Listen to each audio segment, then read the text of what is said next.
Silk has a long history in Suzhou. Production of the famed fabric here began around 2,800 years ago.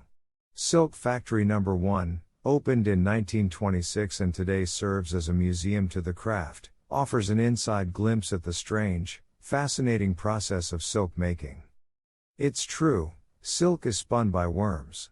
The museum's walkthrough of the silk life cycle is strangely compelling, from worm to luxury fabric.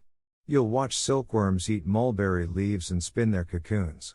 Then you'll see how the silk cocoons are processed. Human hands and machines wash the cocoons and extract the silk threads. There are two types of silk cocoon, one for making bedding and one for fabric. Bedding is made by hand by women who are expert silk stretchers. Fabric is woven by giant machines using thread just pulled from silkworm cocoons.